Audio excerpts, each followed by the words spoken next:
Hello students, this is the third part of the short story, The Little Match Girl.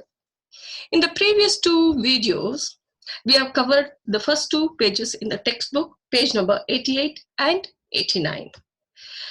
Let me recap briefly what we did in the previous two videos. We see a little girl walking on the New Year's Eve, shivering with cold and hungry, nobody paying any attention to her. She doesn't have any proper clothing, protection against the cold. It is bitterly cold. And she doesn't want to go home because her father has sent her out to sell matches.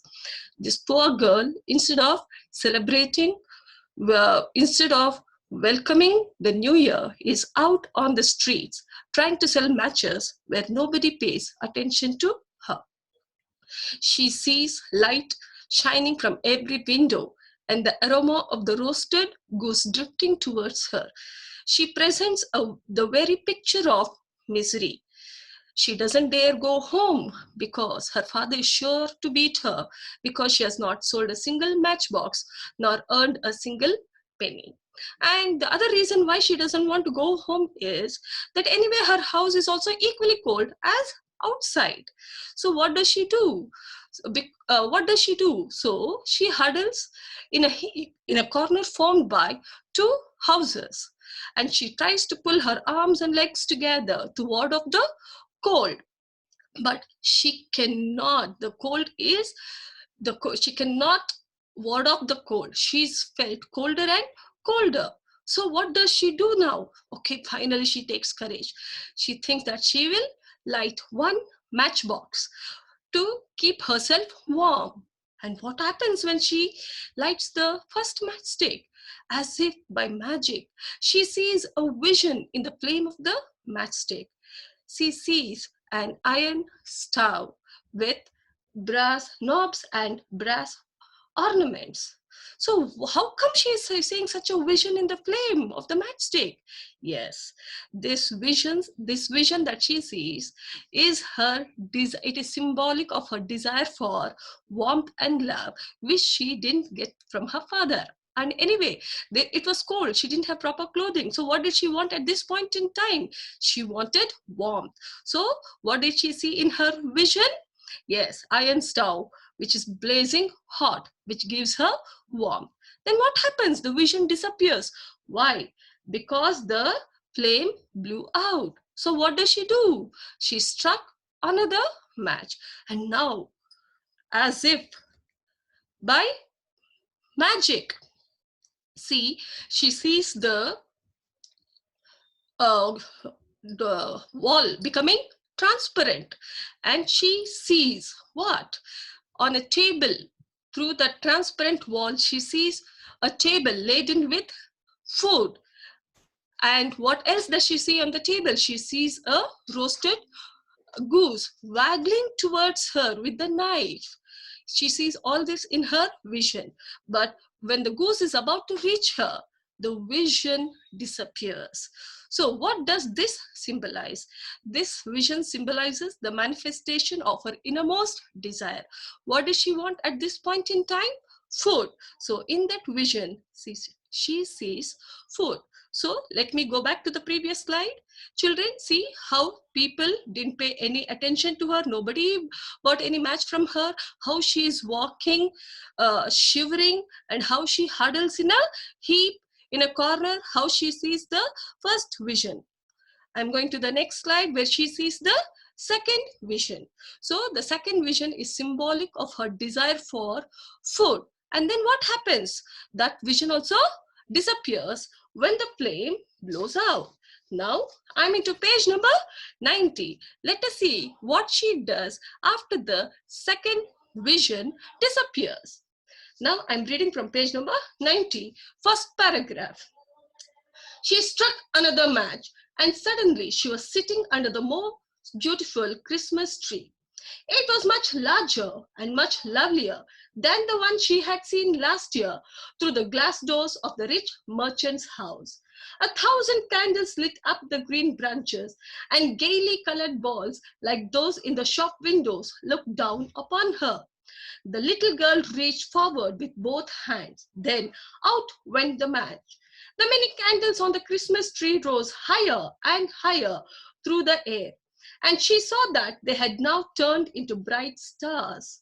One of them fell, streaking the sky with light. So finally, what does she do when the second vision disappears? She dares herself to strike the third matchstick, and she struck the match, and suddenly what did she see in the flame of that matchstick? She saw a vision. It was as if she was sitting under the most beautiful Christmas tree. How is the tree described? It was much larger and much lovelier than the one she had seen last year through the glass doors of the rich merchant's house. So this girl has had never an opportunity of decorating a Christmas tree. If ever she has seen a Christmas tree, it is in somebody's house. And where had she seen the previous year? She had seen it in a rich merchant's house. How did she see it? Through the glass doors. But what is the difference with in these two Christmas trees now? She finds that the Christmas tree in this vision is much larger and lovelier than the one she had seen last year. So comparative degree of adjective is used. Direct comparison between two Christmas trees between last year and this year.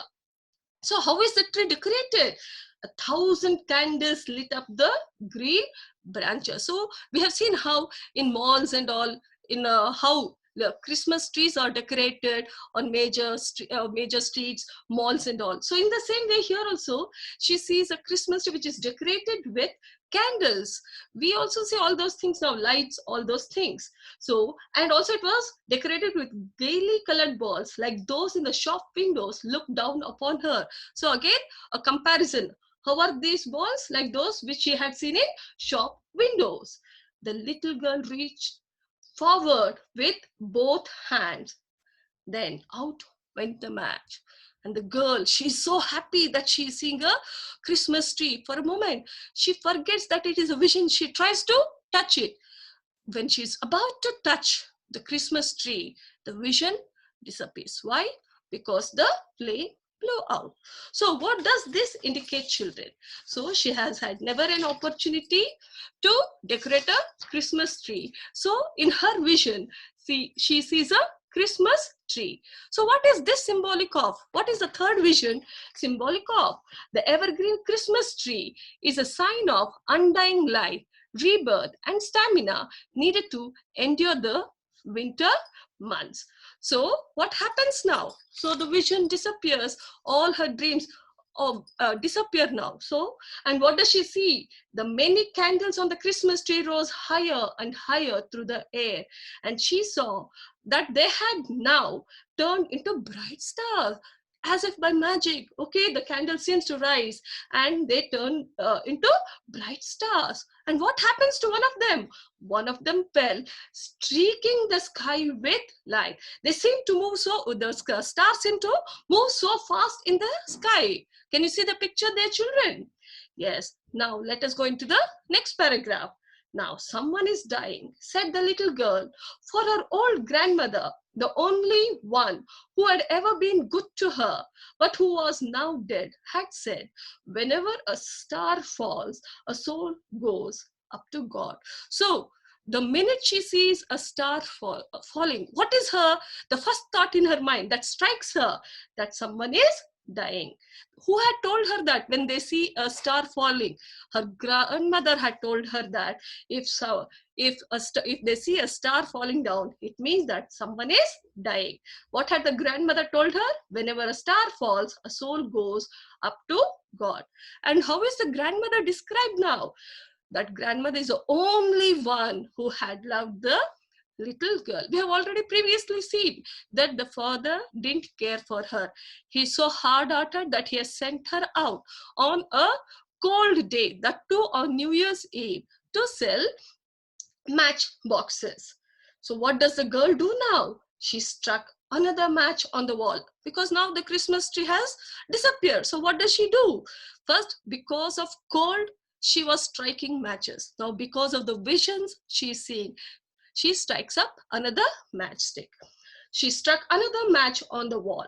Once more there was light, and in the glow stood her old grandmother, oh so bright and shining, and looking so gentle, kind, and loving. "Granny!" cried the little girl, "oh, take me with you. I know you will disappear when the match is burnt out. You will vanish like the warm stove, the lovely roast goose, and the great glorious Christmas tree." Can you see the picture on the slide, children? So she strikes another match on the wall, against the wall. Once more there was light. See, every time, okay, there is light, okay, and in that glow, heat. Who was there in that vision? Her old grandmother. Yes, we have seen the previous paragraph. Who was the only person to love the little girl. Oh, how did she look? So bright and shining, and looking so gentle, kind, and loving. Please see, observe the adjectives associated with the grandmother. She looked so gentle, kind, and loving. What did the girl need at this point of time? Yes, she wanted that love, kindness from somebody. So when she sees the vision of her grandmother, what does she do immediately? She pleads with her. "Granny," she cried, "oh, take me with you." She pleads with her, requests, begs her to take her with her. "I know you will. Why is she so begging, pleading, insistent? Because she knows that the vision of her grandmother will disappear. "I know you will disappear when the match is burnt out, and you will vanish like the warm stove, the lovely roast goose, and the great glorious Christmas tree." There is a sense of urgency in the tone of the little girl, because she is worried, scared, lest the vision should disappear like the earlier iron stove, the roast goose, and the Christmas tree. That's why, see, she's pleading to her grandmother, "Please take me with you before the flame blows out." Then what does she do? I'm reading from the text. "Then she quickly struck all the rest of the matches she had in the packet, for she did so want to keep her grandmother with her." Now she knows, because the minute the flame extinguishes, the vision of her grandmother will disappear. So what does she do to retain the vision of her grandmother? She quickly struck all the rest of the matches she had in the packet, for she did so want to keep her grandmother with her. I'm in the last paragraph of page number 90. The matches flared up with such a blaze that it was brighter than broad daylight, and the old grandmother had never seemed so beautiful or so stately before. She took the little girl in her arms and flew with her high up, oh so high, towards glory and joy. Now they knew neither cold, nor hunger, nor fear, for they were both with God. Now the girl, in a sense of urgency, she's striking all the matchsticks in that packet, because she wants to retain the vision of her grandmother. So it is night time. So when she lights so many matchsticks, how does it appear? It was brighter. The blaze was so bright, it was brighter than broad daylight. It's a figure of speech called hyperbole. And her old grandmother had never seemed so beautiful or so stately before. In that vision, her grandmother looked so beautiful and so majestic, which she had not appeared so earlier. She had never seen, she was, but she appeared to be more beautiful and stately than earlier. She took the little girl. So the grandmother, what did she do? Listening to the pleas of her granddaughter, what did she do? She took the little girl in her hand, and flew with her high up, oh so high, towards glory and joy. Can you see the picture there, children, on the slide? Yes. So she carried away the granddaughter towards glory and joy. Where do you think they're going? Yes, they're going to your land, okay, which is untouched by human beings, where they will not know cold, nor hunger, nor fear, for they were both with God. What does this indicate, children? Yes, now the girl is dead. In her vision, okay, how does she die? It's as if while being carried by her grandmother, with that happy picture of her grandmother in her eyes, the little girl dies. So maybe For that little girl, the death is better than living in such harsh conditions with no love from anyone. We might call death is a blessing. It's a blessing for her. It's a release from all the hardships. Now, let us go to the next paragraph. I'm in page number 91, first paragraph. But in the cold dawn, in the corner formed by the two houses, sat the little girl with rosy cheeks and smiling lips, dead, frozen to death on the last evening of the old year. The dawn of the new year rose on the huddled figure of the girl. She was still holding the matches, and half a packet had been burned. So now the girl is dead. Okay, she is gone with her grandmother to heaven, where she will never have hunger or cold, and there where she will live happily with God. But the next morning, in the cold dawn, what day is it, children? Yes, it is January 1st. Dawn means morning. In the cold dawn, in the corner formed by the two houses. Remember where she was earlier? Yes, she was in the corner of two houses. Sat the little girl with rosy cheeks and smiling lips, dead. How did the people find her? Why did she have rosy cheeks, exposed to severe cold? And why even in death she had smiling lips? Because how did she die? With a smile on her face. Why? Because in her vision she saw herself being carried by her grandmother. So at least in death she was happy, which she never had while she lived. So they found her dead, frozen to death on the last evening of the old year. So the dawn of the new year rose on the huddled figure of the girl. So the first rays of the sun fell on this huddled figure. Who is the huddled figure here? Yes, that is the girl. In what condition was she? She was still seen holding the matches, and half a packet had been burned. So now people have gathered around her. The same people who didn't pay any attention to her while she was alive, who didn't bother to buy a matchbox to help her out. Now they're trying to analyze how she might have died. In death, they are noticing her. She was evidently trying to warm herself, people said. So now they're coming to a conclusion how she might have died. You're seeing the matchsticks around her. They come to a conclusion that yes, she was trying to warm herself, and in the process she died. But no one knew what beautiful visions she had seen, and in what a blaze of glory she had entered with her dear old grandmother into the heavenly joy and gladness of a new year. So, but nobody could have envisioned with what happiness this girl had died, and with what a blaze of glory. Blaze of glory, an extraordinary and impressive manner. She, in what great manner, impressive manner she had died, and how she was happy to be in that new world with her grandmother in that heavenly joy and gladness of a new year.